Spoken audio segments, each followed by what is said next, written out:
So we're not going to hell in a handbasket, despite so many people fearing that we are. Neil, the reality said simply, when you look at air travel, is globally, any single airline aside, any single location aside, globally, we're beginning to get to where we're approaching pre-pandemic levels of air travel around the world, and that keeps growing. That was Ken Fisher with us yesterday, talking about the rebound in consumer activity. He thinks that consumers are finding their footing. Dave Ramsey, no doubt, hopes that's the case, but he's built a career trying to pay it forward, because he was in a world of hurt, spending more money than he had, and he's devoted his life to making sure that no one repeats that. When I say pay it forward, he's written 7 bestseller. He's helped millions come out of the brink, and to this day reminds Americans, you spend what you have and no more.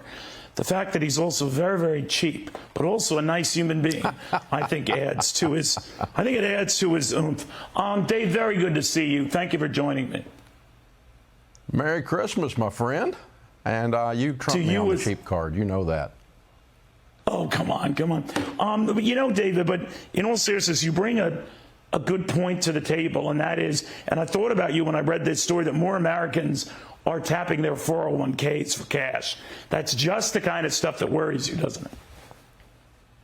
Yeah, we've got consumer spending for Black Friday and Cyber Monday and going into the holidays is up 11%. Meanwhile, the consumer's freaking out at the gas pump and at the grocery store with inflation and going, I don't have enough money. And yet they went out and kind of had a spending temper fit for Christmas and are spending like crazy. Then on the other hand, we're tapping 401ks for hardship withdrawals. And so I think this is a thing where people need to slow down and back up a little bit and just say, gosh, it's tight out there. The gas pump's real. This grocery thing is real. The inflation is real. And so slow down a little bit, calm down, use some wisdom here. And no, don't run your credit card debt up, which is the highest right now it's been in almost 20-something years. You know, for all your decency and your Christianity, you really give it to those on your radio show when they're not hearing what you're saying. How do they react to that? Slow down, cool it, don't spend more than you have. What's their reaction?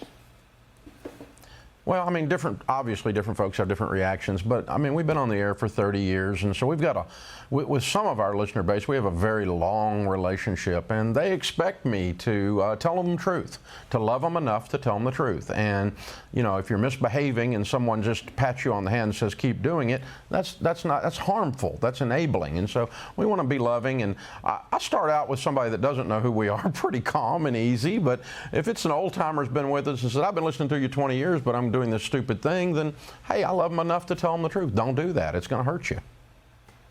Do you ever run across, though, people who don't hear you and you're just fed up with it? And you say, you know, you sound like a gabon, which is Italian for a fool, and you said, I'm wasting my time talking to you. Oh, absolutely, absolutely. It makes great radio. And so, but the good news is we get to have the conversation with about 20-something million people listening in, and so it helps them for us to have that conversation. The person I'm talking to maybe is not going to receive it, and that's part of the deal. But you know, we have the radio part of it, and we just have to move on to the next caller and somebody that does want the help. Yeah, probably just a CNN viewer anyway. But let me get your thoughts on consumers now. We're told that, you know, they're not really hurting as much as been said. Evidence, you know, ticket prices, crowded restaurants, all of that. And that's what will avoid a recession. Do you buy that? I don't know. I mean, we're seeing layoffs hand over fist, which is a sign of recession. A lot of big publicly traded companies are laying off 10 to 15% of their workforce. So that is not a good sign. And those folks are not going to be out there buying airline tickets. They're going to be at home because they got laid off.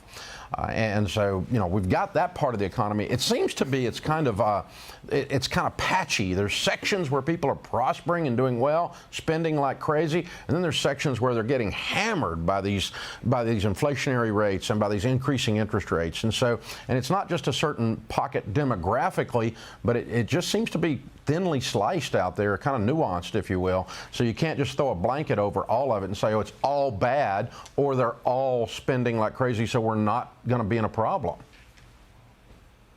So let me ask you, do you still buy things with cash? Do you still recommend that? Oh, absolutely. I haven't borrowed money in 30-something years, and when we have a COVID. So what do you do? You walk into a restaurant with a bag. You walk into a restaurant with a bag of cash. I mean, what do you do? Well, the last time I bought you dinner because you were cheap, I used a debit card. Well, Dave, it's so good having you. Dave, I will never forget your kindness. A lot of you don't know this. When I was a nobody, worse than a nobody, this man took the time out of his very busy schedule to host a book party for me and got a lot of people to come to that event. I don't think he knew me that well. I knew him very well, but I will never forget that kindness. He didn't have to do that. He did it. And he didn't even ask for a percentage of the book sales. Dave, it's always good seeing you, my friend. Thank you very much. You too. Merry Christmas, my friend. Merry Christmas. That, my friends, is called paying it forward.